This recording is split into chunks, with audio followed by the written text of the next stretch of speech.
Well, now that we have a virtual source model, let's apply it to some modern day transistors and see what we can learn.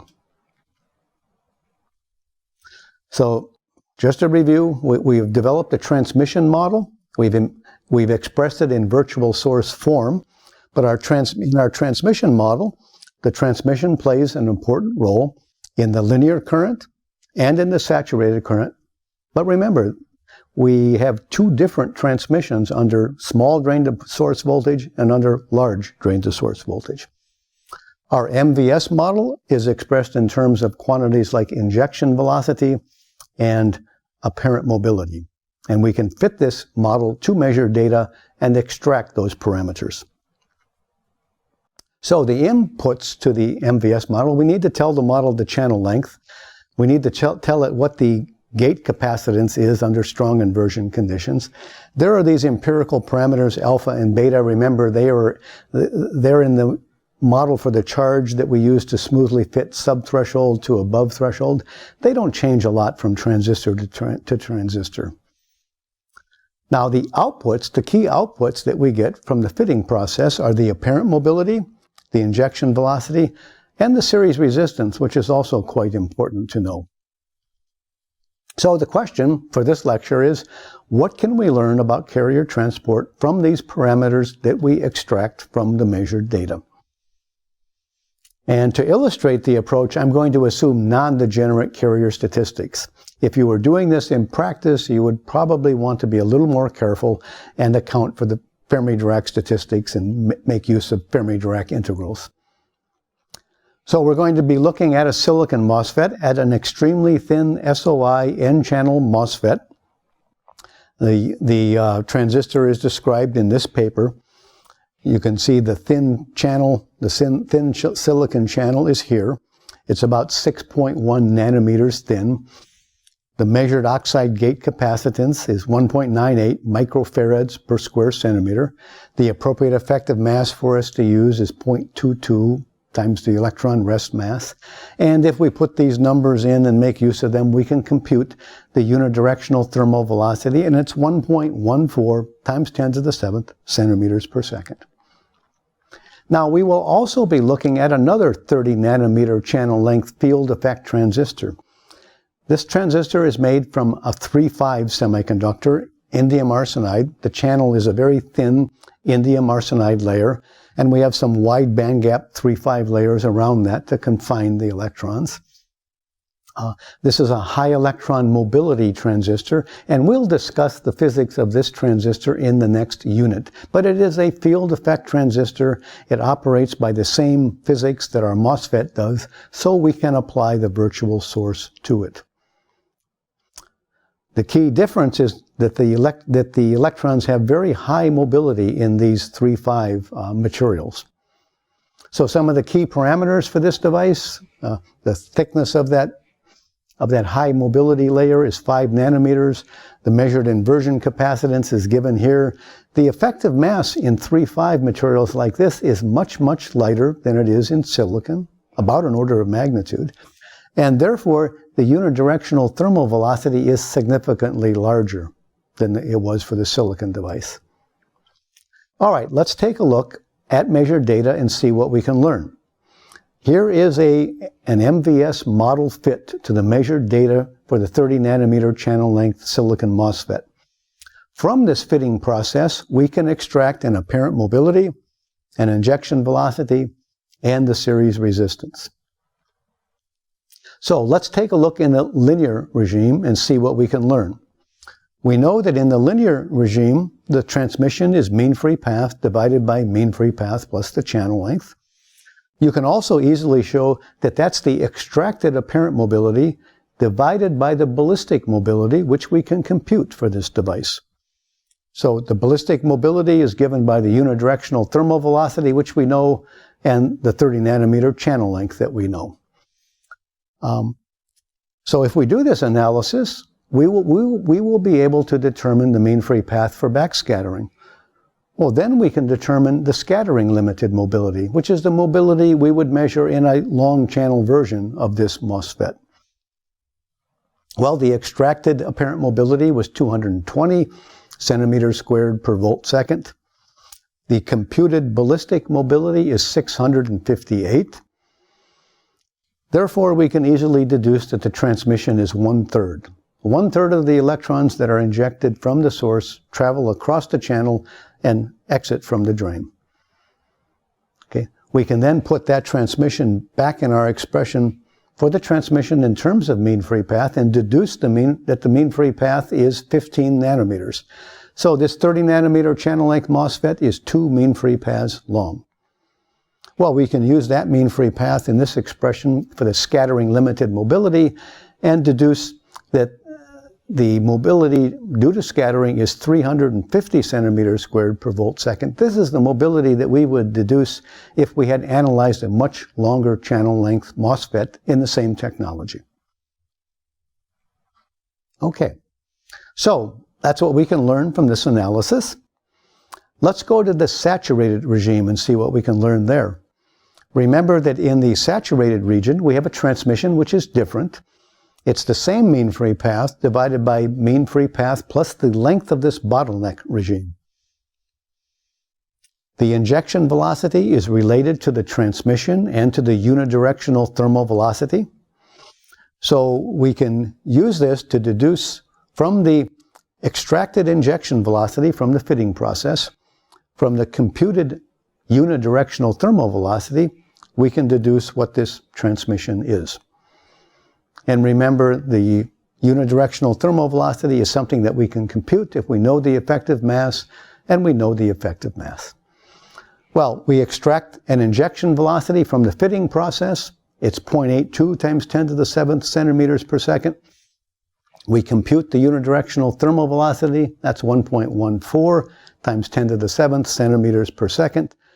And then we can use those two parameters to deduce that we have a transmission of 0.84.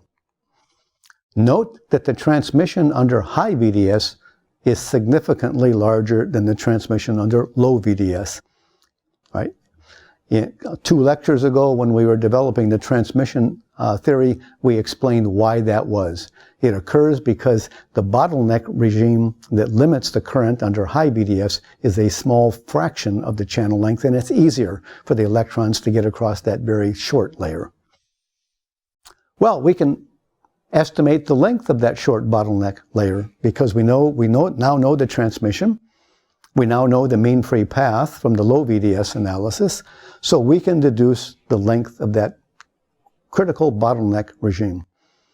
So we make use of the deduced transmission, the deduced mean free path, put it in this formula, and we conclude that the length of the bottleneck region is 2.4 nanometers.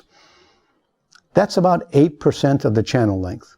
So bottom line of this analysis, remember we're doing it roughly assuming non-degenerate statistics.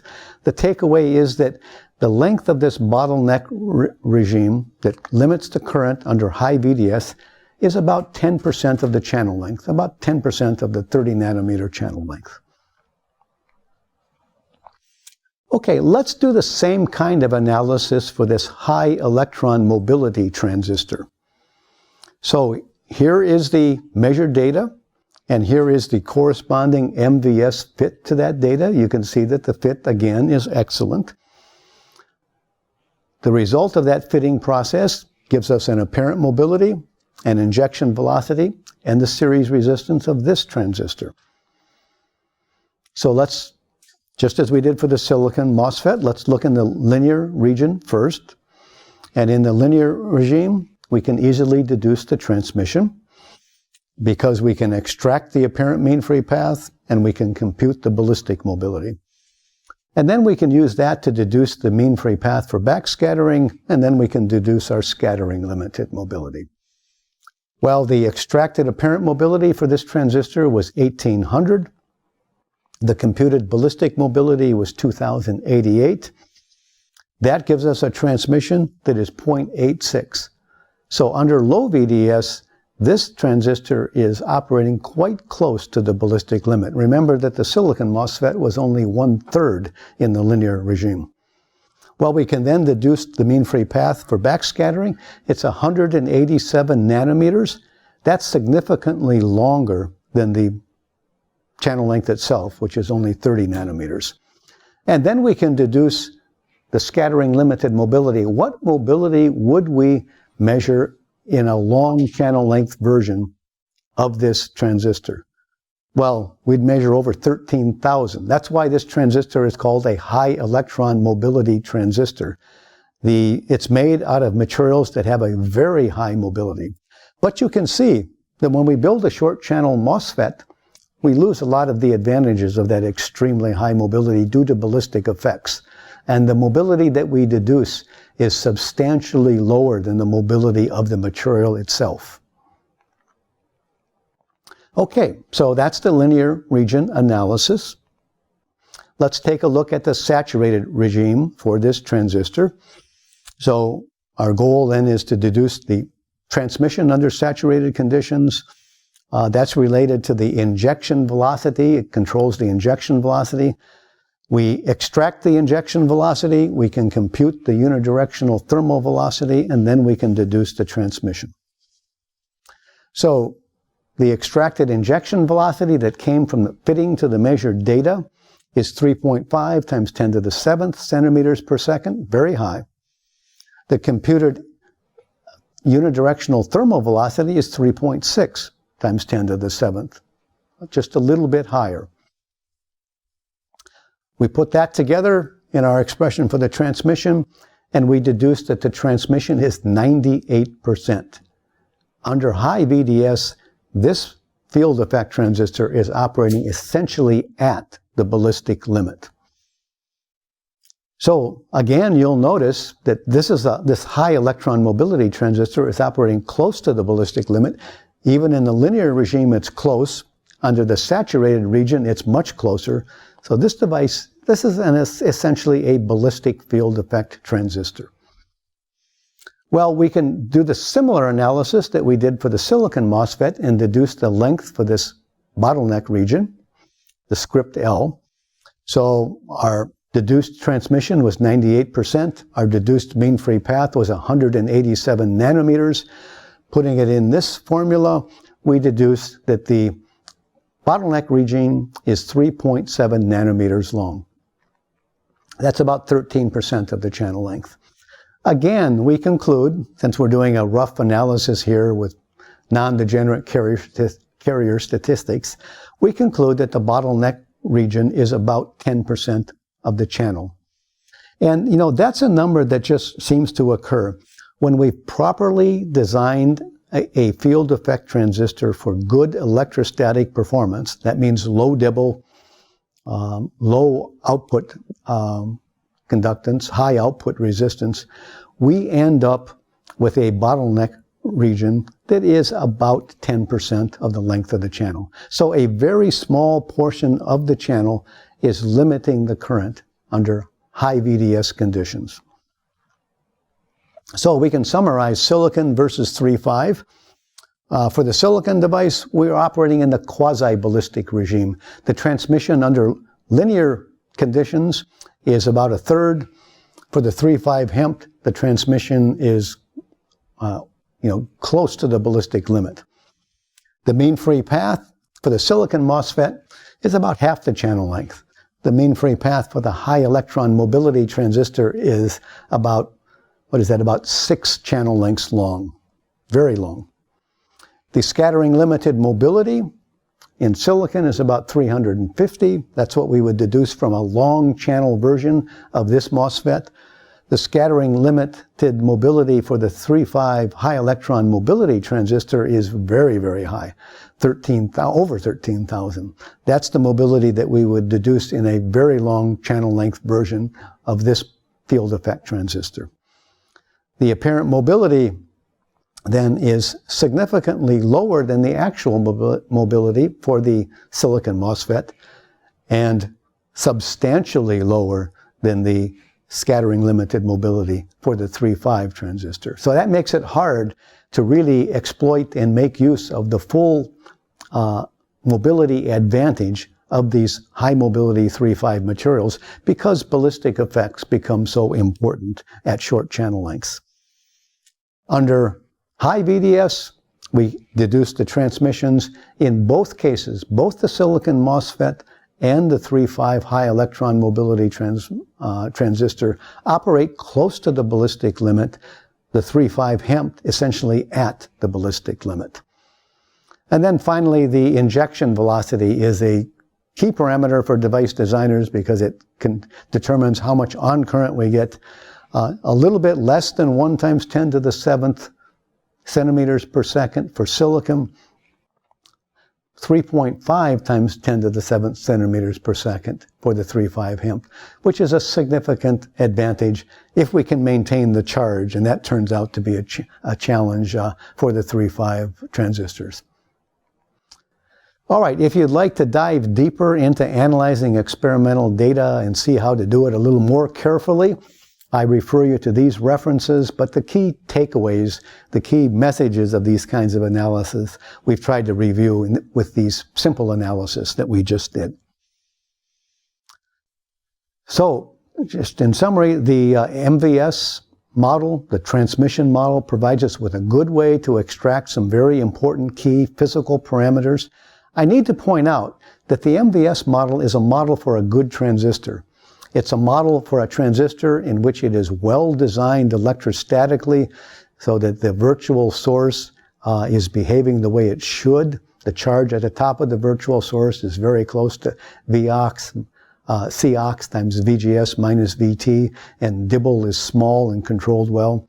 So the MVS model is a good model for well-designed transistors, and we can use the model to extract some key physical parameters from these transistors and understand the transport that is going on inside them. Okay, so that brings us to the end of Unit 4, and we've essentially accomplished what we set out to do in this course, understand small MOSFETs. We'll be talking in Unit 5 about some additional considerations, some ultimate limits, and some other types of transistors.